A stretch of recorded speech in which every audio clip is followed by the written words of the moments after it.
So our next speaker is Kristina Bilberry. She's an introverted single mother and a lover of Dayton. Since the presidential election, the only sure way to end one of our social justice rants is with a well-organized plot that must incorporate one of the five following: Harry Potter, Indian food, live music, board games, astrology, hiking, avocados, yoga, alpacas, dry Black Forest Riesling, yes, now we're talking, Ernest Hemingway, and any song by the Culture Club. So help me welcome Kristina.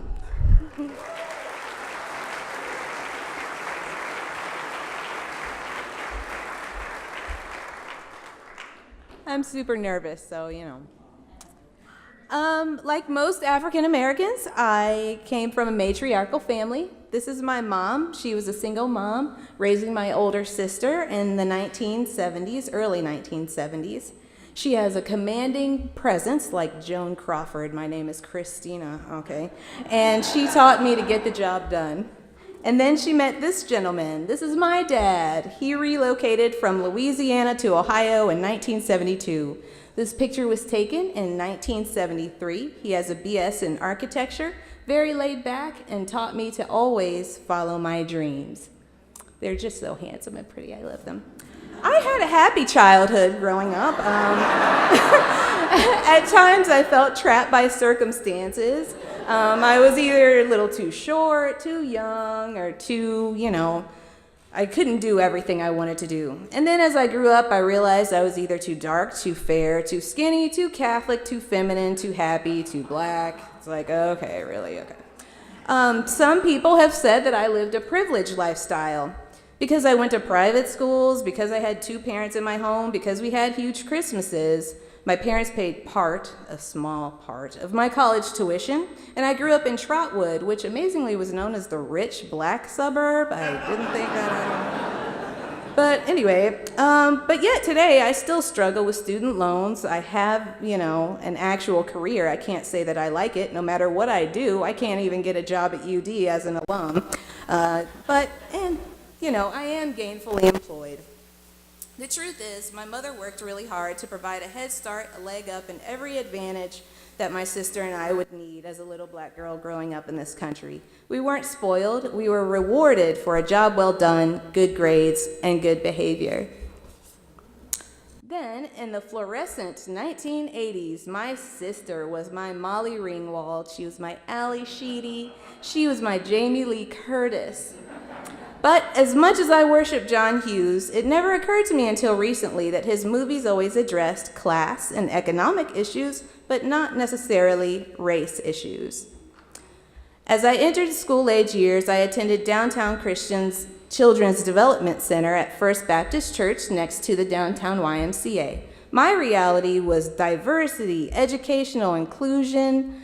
The first boy to ever have a crush on me was a little ginger-haired boy named Jason who called me every Saturday to talk about cartoons. And then in elementary school, in my little bubble, the strict nuns, they always taught us evolution along with creationism. We were taught that birth control is a method of family planning. We were taught that gay people, Muslims, Jews, Hindus, were all equally loved in the eyes of God. We watched Eyes on the Prize. We were sad and angry as the world mocked Rodney King's iconic question. The nuns allowed us to remain seated and silent during the Pledge of Allegiance, not just the black kids.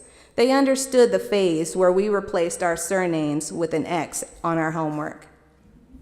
My parents did separate in 1992, my 8th grade year. I was finally able to fit into my sister's 80s fashions, but instead, I opted for my dad's old flannels and bowling shirts. The next wave of Generation X was about to enter high school. We were the mid-90s teens. We saw the social distortions. We were somewhere in between heaven and hell.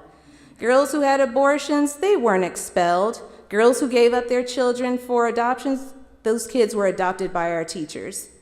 We watched as the Clintons' war on drugs promoted the profiling and criminalization of our wide-legged jeans, our trench coats, our rainbow-colored hair, and wearing too much of one color. I was a cheerleader, but I got into fights. with those who told me that I talked white. I'm like, couldn't you phrase that a little better? I talk white.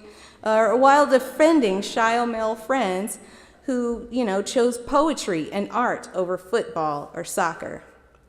Our privilege didn't prevent us from being arrested for our fashion choices, recreational modes of transportation such as skateboarding. Yet in my Catholic school bubble, common oppressors brought together different cliques and subcultures. The Daft Punk kids loved the Tupac kids, and the Weezer kids, the Earth Crisis kids, the Bone Thug kids, and all the Riot Girls, and the Susie and the Banshees kids. We were all united to fight for our right to be different than the normal. I was forbidden from having a white boyfriend as my escort and the cotillion as my coming out to society. I used to follow all of these rules to prevent my standing out and making waves.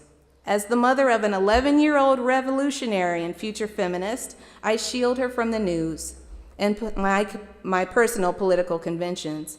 But at the age of 4, she told me that too many of her things were made in China. At the age of 9, she asked me, when did Karl Marx's revolution ever happen? My daughter was born in Minneapolis. This is her father here. He was born with privileges too, but grew up as the odd duck in a family full of political and religious conservatives who don't believe in evolution and make annual mission trips to Africa. At the age of 10, I watched her rage and cry the morning she learned that Donald Trump won the election.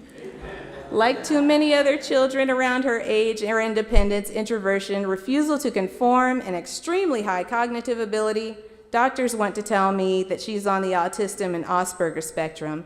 I think it's more evolution. It is my privilege to know and understand that I have 0 privileges. I encourage my daughter to read The Art of War. I will encourage her to read the Buddhist Tibetan Book of the Dead, as the road to peace and unity is filled with strife. She believes she will change the world, and I believe that she will. It is our duty to get outside of our bubbles, whatever they may be, to encourage ourselves to learn new things, see different places, drive down West 3rd, see what's happening there, see those houses and historic buildings.